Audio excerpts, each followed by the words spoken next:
Aku hanya memikirkan satu peraturan penting. Kenapa kau lakukan hari ini kalau kau bisa melakukannya besok? Hahaha.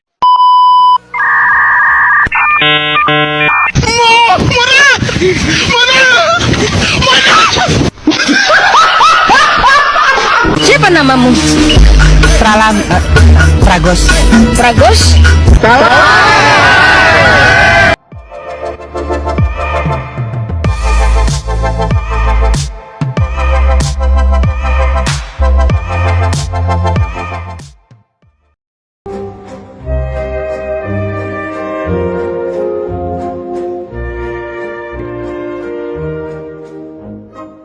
Ombang-ambing dalam keyakinannya, sampai akhirnya ia sadar bahwa ia harus turun dan memperhatikan bangsanya sendiri. Dan Mingke kehilangan istrinya Annelies Melema pada bagian awal novel. Sahabatnya Panji Darman yang menemani Annelies sampai ajalnya di Belanda. Banyak surat dikirimkan oleh Panji Darman untuk Mingke dan mertuanya, Nyai Ontosoro. Selama waktu ini, Mingke dan mertuanya saling mendukung untuk lepas dari duka cita. Pandangan Mingke akan dunia dan bangsa-bangsa yang ada di dalamnya dipengaruhi oleh para teman-temannya yang kebanyakan orang Eropa. Karena ia sendiri adalah lulusan HBS, ia sering berkirim surat dan bertukar pikiran dengan keluarga Delacroix. Salah satu sahabatnya, Jean Marais, adalah seorang seniman berkebangsaan Prancis. Suatu hari ia meminta Mingke untuk menulis dalam bahasa Melayu, dengan tujuannya agar bangsanya sendiri dapat membaca karya Mingke. Mingke terkejut dan merasa terhina. Ia merasa rendah apabila harus menulis dalam Melayu. Karena percakapan ini, hubungannya dengan Marais begitu dingin. Hanya karena Masyaroh, anak Mingke akhirnya mau berbaikan dengan Jian. Selanjutnya, Mingke diminta Marin Nitman, atasannya, untuk mewawancarai Kou Ah Seoi dalam bahasa Inggris. Seorang aktivis dari Cina berusaha membangunkan bangsa. Ia dapat melihat Jepang mulai menyamai kedudukannya negara-negara Eropa. Tetapi betapa terkejutnya Mingke saat siaran itu terbit tercetak berbeda sekali dengan wawancara dan tulis yang telah ia kerjakan. Artikel tersebut berisi tuduhan pada Kou Ah Seoi yang mengatakan dirinya seorang. Kejadian ini menyadarkan Mingke bahwa Eropa selama ini ia agung-agungkan tidak selamanya benar. Sepertinya semesta belum mengizinkan Mingke untuk tenang. Karena setelah itu Kommer teman Jian Marais mendukung apa yang telah Jian katakan sebelumnya. Selama ini Kommer telah menerjemahkan tulisan Mingke ke dalam bahasa Melayu. Kommer mengatakan bahwa Mingke tidak mengenal bangsanya sendiri, karena selama ini ia melihat keadaan dari kacamata.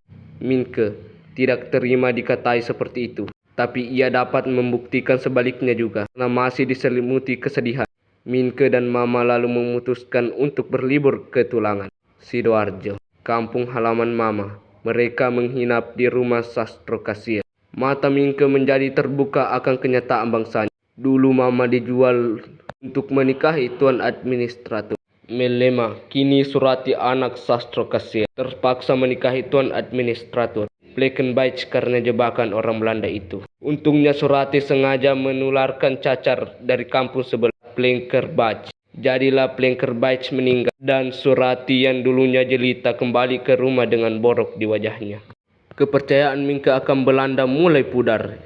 Ia makin bertekad untuk mengenal bangsanya.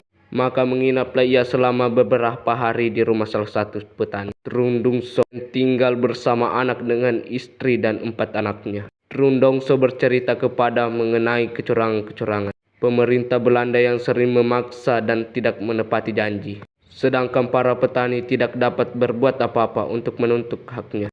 Mingke berjanji pada Trundongso akan membantunya dengan jalan menuliskan penderitaannya. Selain itu juga ia menulis tentang Surat. Tetapi saat ingin menerbitkan tulisannya tentang Trundongso, Mingke putus asa, memutuskan melanjutkan studinya di Betawi untuk menjadi dokter.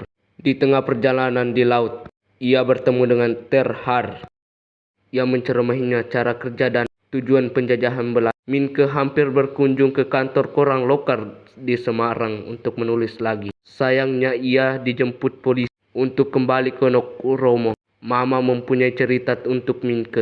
Robert, anaknya yang lain, telah meninggal karena sakit dan ternyata mempunyai anak dengan salah satu gadis di desa. Anak itu dinamai Rono.